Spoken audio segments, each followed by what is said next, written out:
Salutations everybody, it is Matty here today, and we are taking a look at the next big game from Larian Studios, developers of Divinity Original Sin 1 and 2, so you guys know I'm nothing short of ecstatic about this one, Baldur's Gate 3. Now, Baldur's Gate 3 debuted over an hour of gameplay to folks during the first day of PAX East 2020, alongside many other content creators and press outlets dropping their respective coverage of the title at the same time of this reveal, thanks to a secret event that was held for the game roughly a week ago. Now, Baldur's Gate 3's big reveal was marred by bugs, tech issues, NPC patterns looping, and unexpected deaths throughout the gameplay, once again highlighting some of the issues that can really come alongside a live reveal rather than the pre-planned route. Sadly, the demo was also cut short due to a time limit they had in place and the lack of anticipation of these unfortunate moments that occurred. Given the love for Larian and their titles, plus how big this reveal is for them, I mean, it's the continuation of a series we haven't seen in 20 years,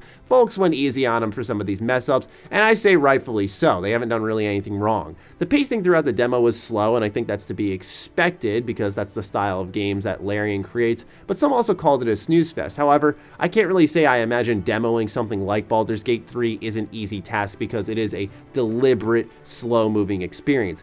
However, amidst all these goings-on, one bit of criticism has continued to pop up now that the reveal is said and done. Not many, I mean, hell, if any at all, throughout what I've seen on my Twitter feed as well as YouTube are calling it bad, but I think some are upset that Baldur's Gate 3 borrowed a bit too many elements from Divinity Original Sin, which is ironic in a way. When you look at the original Baldur's Gate titles from BioWare, you can see, particularly in the dialogue system, that Larian really, we'll just say, took some inspiration when it came to crafting Divinity Original Sin 2, or earning XP for making key discoveries throughout your surroundings, such as spotting a trap and then disarming it. With that in mind, there are certainly elements that separate the two. Divinity Original Sin's combat system is best described as highly interactive. You can see a pool of water and use a lightning arrow to now create an environmental hazard for your foe to traverse over and receive some damage for. Not only do spells work together with nature, but you can also move objects like, we'll say, an explosive barrel into a spot where you could blow it up to damage multiple enemies at once. This chaotic element really gives Divinity a sense of not ever knowing what to expect each time combat goes down. With wicked smart AI and a team of incredibly diverse builds, fights don't feel rinse and repeat, which is something I cannot stress enough because it's one of the game's biggest strengths. On the other hand, the original Baldur's Gate titles were structured around real-time combat. Everything flowed at a normal pace unless you wanted to pause the action to seize control and activate abilities because things weren't going your way or you had a strategy in mind that you wanted to implement. If you need a modern example for this, look no further than Obsidian's Pillars of Eternity series. And that seems to be one of the major complaints, is that Larian had abandoned what a series had established so long ago and adapted to something that's more akin to what we've seen from them in the past. How awkward. See, the thing is, just stop. No one cares what you have to say. So the question that I want to answer in today's video is if Baldur's Gate 3 is doing enough to separate itself from Divinity Original Sin. I mean, immediately upon laying eyes on Baldur's Gate 3, the similarities are there without question. Hell, this game even begins with yet another shipwreck. I think Larian sort of likes their shipwrecks like, we'll say, Bethesda like starting their games in the prison. It's just a safe area for them to start the creative process. So you know what? No complaints there, but there is a degree of familiarity. The environmental interaction, turn-taking combat, seemingly limitless options, which I don't think is really particular to one game or another. It's just something that's universal throughout both, and so on, are all there. Right away, we see the main character dip his bow in flames to give it a buff during combat, showing how in control of these encounters you can be if you pay close enough attention to your surroundings. Is this evolution of a system from Divinity Original Sin being put into Baldur's Gate really a bad thing? I mean, apologies for assuming, but of course not. I feel like Divinity Original Sin 2 laid out an ideal framework for future RPGs. If anything, Larian did what I think was the smart route. They invested heavily in mocap and animation, so now the way characters fight, speak, and navigate is more lifelike than ever, thus thus elevating the quality of the experience. I mean, have we seen this conversation system? It looks so much better than anything they made. It's hardly recognizable as a Larian Studios title, and I think that's huge. It's an upgrade so good that I can't help but look at past titles from Larian and judge them for not doing this sooner. In the terms of similarities though, they even tacked on narration in a way that has been slightly altered from Original Sin 2. Throughout your adventures in Divinity, you'd have what I'd like to call the, quote, DM, end quote, narrate your experience in third person as you go along and make decisions, and they sort of end up describing reactions of characters since the animation really couldn't keep up with that. The difference this time, at least when you're playing as a character with a set origin story, which we'll get into in a separate video, is that they narrate their thoughts in the first person perspective. What? Oh, it's you. I saw you on the ship. You survived then? Suddenly I saw what she saw, felt what she felt. Anger, confusion, resolve. Ah! You've got the same thing I do. In your head. I felt it. Slightly different, same inspiration.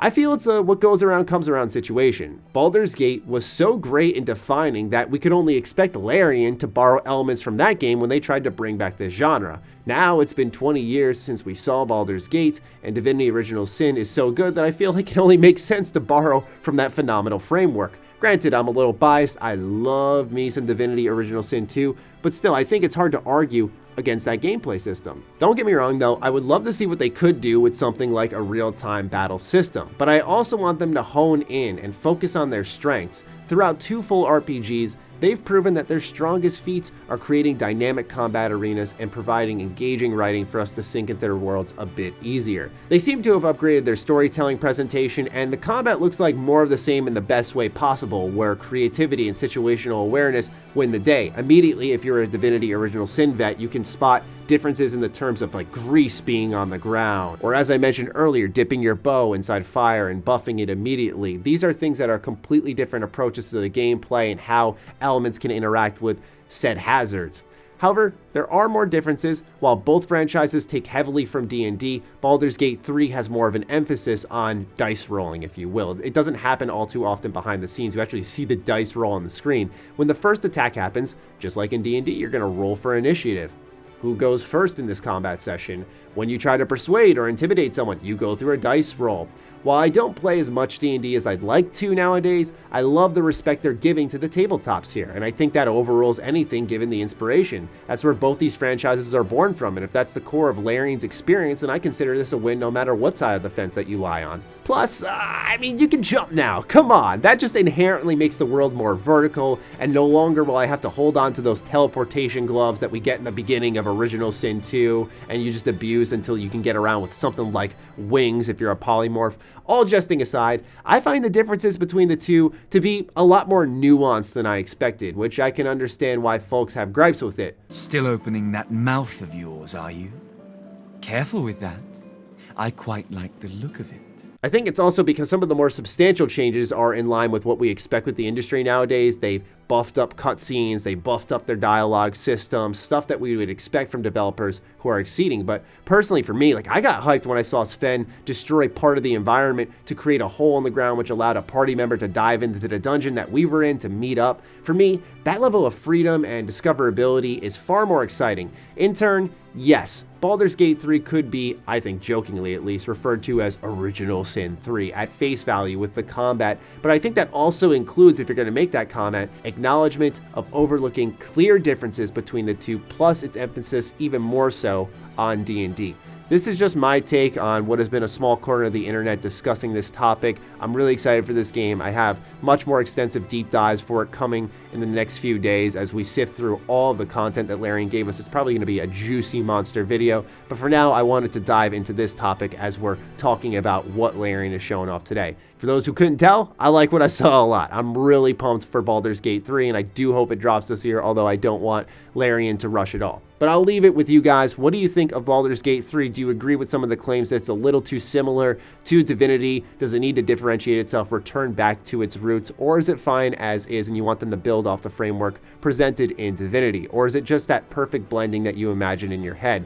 Let me know in the comments down below. I know a lot of you guys love Divinity Original Sin 2, and if you haven't tried it yet, give it a look. It's a pretty good sample of what you're going to experience in Baldur's Gate 3. And if you end up liking that, then you're probably going to like what you see in their next game. So I'll talk to you guys soon. Be sure to follow me on Twitter, follow me on Instagram. Those links are in the description down below. Big thank you to all the patrons who continue to support my content. We're currently at PAX East right now, creating a lot of preview coverage for you guys, and I can't wait to show you what I've brought to the table. Stay sexy, stay active. I love you all. Peace.